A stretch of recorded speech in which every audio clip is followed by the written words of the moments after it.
जय हिंद। तमिलनाडु के कुन्नूर में हुए MI-17 हेलीकॉप्टर दुर्घटना में जो अंतिम सर्वाइवल थे हमारे ग्रुप कैप्टन वरुण सिंह जी भी, वो भी अब हम लोग की पूरी डॉक्टरों की टीम उन्हें भी नहीं बचा सकी। अतः इस सर्वाइवल में अब कोई भी नहीं बचा।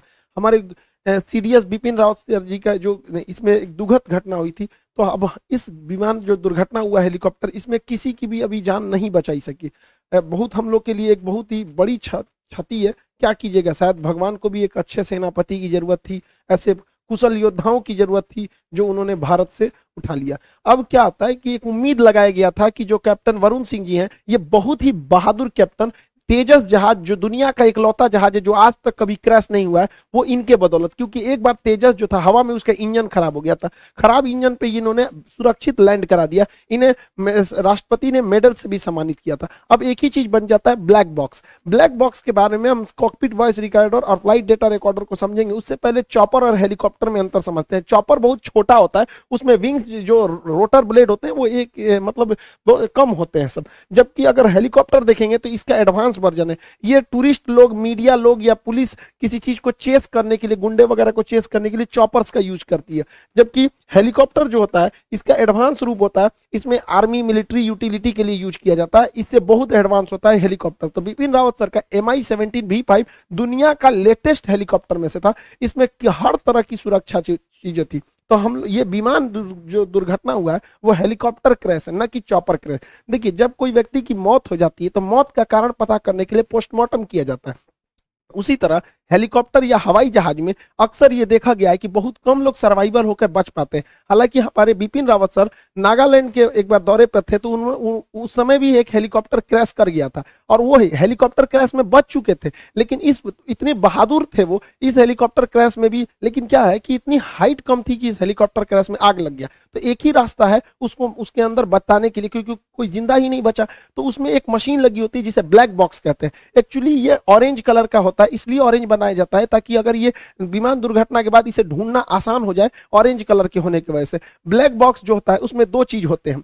एक होता है कॉकपिट वॉइस रिकॉर्डर। कॉकपिट उसे बोलते हैं जहां पायलट बैठता है, जहाज का वह हिस्सा जहां पायलट की केबिन होती है उसे कॉकपिट कहते हैं। तो कॉकपिट में कौन सी बातें हुई है उसे cockpit voice recorder CVR file करता है। और जहाज में कितना फ्यूल, एयर प्रेशर, ये सब था, ये फ्लाइट डेटा रिकॉर्डर करता है। तो इन दोनों को जब मिला देते हैं तो वो बनता है हमारा ब्लैक बॉक्स। अब इसमें जो पहला होता है कॉकपिट वॉइस रिकॉर्डर, तो ये देखिए, ये जहाज का केबिन है जहां पे कॉकपिट में जहाज बैठते हैं, ये कॉकपिट है उसका, यहाँ पायलट बैठते हैं। ये आपस में क्या बात कर रहे हैं, कभी कभी इमरजेंसी होने पर ये पैसेंजर को भी बताते हैं कि ऐसी इमरजेंसी आ रही है। ये ATC से संपर्क करते हैं, एयर ट्रैफिक कंट्रोलर से, कि क्या प्रॉब्लम आ रहा है। तो अगर इससे भी पता चल जाता है कि लास्ट मोमेंट पर क्या बातें हुई थी, आपस में ये लोग क्या बात कर रहे थे, ATC को क्या बोले थे, पैसेंजर को कौन सा वार्निंग दिए थे, इससे बहुत सहूलियत हो जाती है। साथ में ये लोग डिस्ट्रेस सिग्नल भी देते हैं। देखिए, जहाज का जब एक इंजन फेल हो जाता है तो ये लोग वार्निंग के तौर पे पैन पैन पैन सिग्नल देते हैं। 3 बार बोलेंगे पैन पैन पैन, मतलब आधी इमरजेंसी है, एक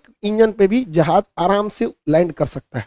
लेकिन यदि दोनों इंजन खराब हो जाता है तो इसमें मेडे मेडे का सिग्नल दिया जाता है। मेडे मेडे मेडे मतलब एक्सट्रीम इमरजेंसी है। ये हेलीकॉप्टर और मतलब विमान दोनों के लिए होता है। बिपिन रावत सर के हेलीकॉप्टर से लास्ट में ना पैन पैन का कोई डिस्ट्रेस मैसेज किया गया, ना ही मेडे मेडे का कोई डिस्ट्रेस सिग्नल दिया गया। लास्ट बात यही थी कि हम 5 मिनट के अंदर हम एयरबेस पर लैंड कर जाएंगे यहाँ पर। उसके बाद अचानक रडार से गायब हो गया। तो ये सारे रिकॉर्डिंग को रखता है कॉकपिट वॉइस रिकॉर्डर। अब जो दूसरा होता है इसका ब्लैक बॉक्स का दूसरा अंग होता है flight data recorder. Flight data recorder में 80 से ज्यादा आंकड़ों को रिकॉर्ड किया जाता है कि ये रोटर ब्लेड कितनी तेजी से घूम रहा था, बाहर हवाएं कितनी तेजी से चल रही थी, कितनी हाइट पर था, फ्यूल कितना था, दाहिनी ओर कितना झुका था, बाईं ओर कितना झुका था, पीछे का रोटर ब्लेड कितना तेजी से लड़ रहा था, टेम्परेचर कितना था, हवाएं किस दिशा से आ रही थी, कितने प्रेशर थे, फ्यूल काम कर रहा था कि नहीं, कोई दुश्मन का रडार तो नहीं आया था, कोई मिसाइल से अटैक तो नहीं हुआ।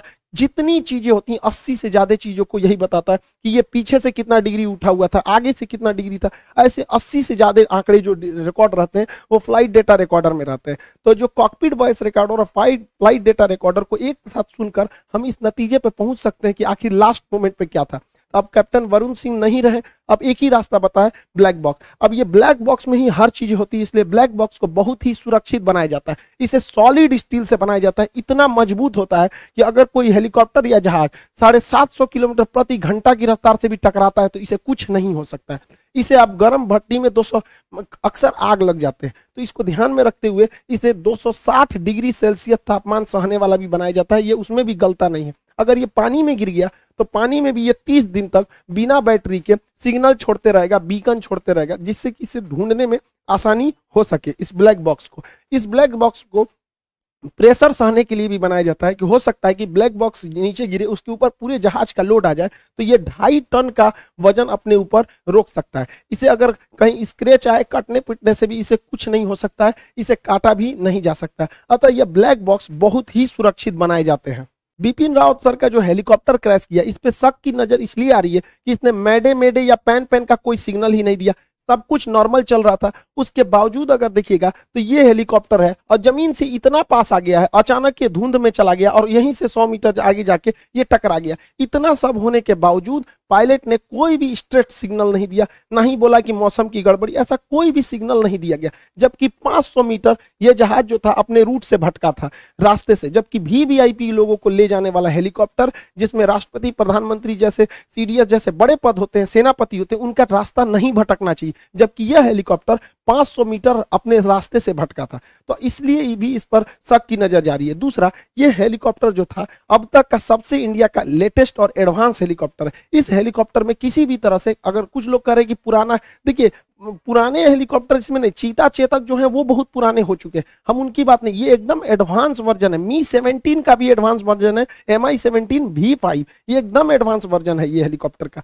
तो लेकिन अभी जब तक कुछ नहीं कहा जा सकता अभी, क्योंकि कयास ऐसे भी लगाए जा सकते हैं, क्योंकि बिपिन रावत सर जो है ये बहुत मुखर थे, ये चाइना के प्रति, पाकिस्तान के प्रति बहुत मुखर थे। 370 हटाए जब गया था तो फुल कॉन्फिडेंस में गवर्नमेंट को इन्होंने लिया था, या गलवान की इंसिडेंट में भी। अब नरवणे साहब को ये जिम्मेदारी देखिए अब किस तरह से आगे होता है। हालांकि सेना के सभी अंगों में जो भी कमांडर के रैंक पे है, जो सेनापति है, उनमें योग्यता की कोई कमी नहीं रहती है।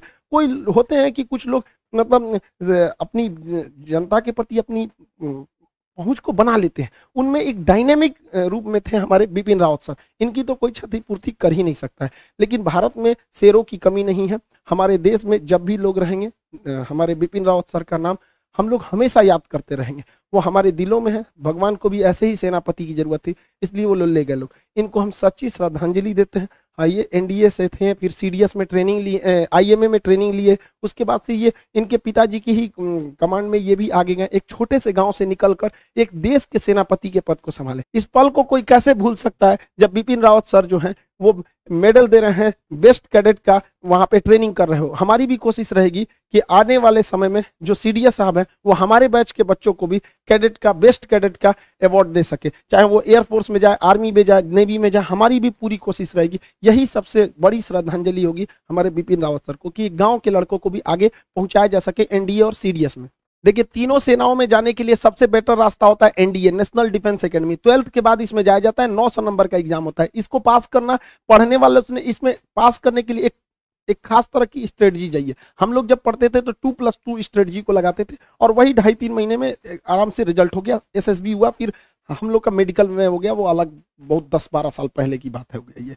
तो हमारी कोशिश यही है कि जो बच्चे गांव की पृष्ठभूमि के हैं वो कहाँ से इतनी लंबी फी एफोर्ड कर पाएंगे। हमारे पास एक लड़का आया था करने के लिए कि सर हम एनडीए में 40-50 हज़ार रुपया फीस दे के आए। गांव का लड़का नहीं दे सकता है। हमारी सोच है, हम सोचते हैं कि गांव का एक लड़का जिसके पिताजी अगर ठेले पे सब्जी भी बेचते हैं तो वो एनडीए क्लियर करे और आगे जाके वो पायलट बने, ताकि वो माँ बाप का साथ देश का भी नाम रोशन कर सके। इस वजह से इंडिया में सबसे नॉमिनल फी में, जिसको हम बताते हैं ना, एक रिक्शे वाले का भी लड़का इजीली एफोर्ड कर सकता है इस 3 महीने के सिलेबस को। तो हम लोग ये, हमारे हिसाब से हमारी यही श्रद्धांजलि थी कि हम उस खाली जगह को भर सके, ताकि देश में तो वीरों की कोई कमी नहीं है।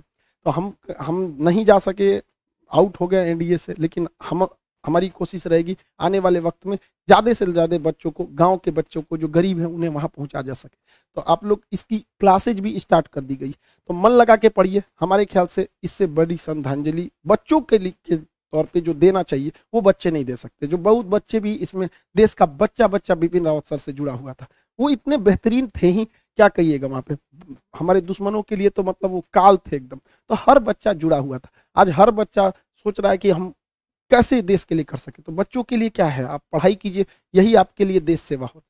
आई होप आप इस चॉपर हेलीकॉप्टर ब्लैक बॉक्स को समझे होंगे। अब जांच की इंक्वायरी बैठाई गई है, ये जब रिपोर्ट देगा तो ही कोई भी चीज सामने आएगा। अभी कुछ भी चीज को पुख्ते तौर पे कहना भी उचित नहीं रहेगा, क्योंकि ये देश का बहुत ही सेंसिटिव मामला है। जो बच्चे पढ़ाई कर रहे हैं, आप पढ़ाई करते रहिए, सामने एग्जाम है, दरोगा है, बीपीएससी है, रेलवे है, अप्रैल में एनडीए है। जो एनडीए के लड़के हैं उन लोगों से कहेंगे कि आप लोग जी जान लगाइए और बेहतरीन से बेहतरीन कीजिए, ताकि आगे जाके आप लोग देश को रोशन कर सके। मिलेंगे नेक्स्ट क्लास में। जय हिंद।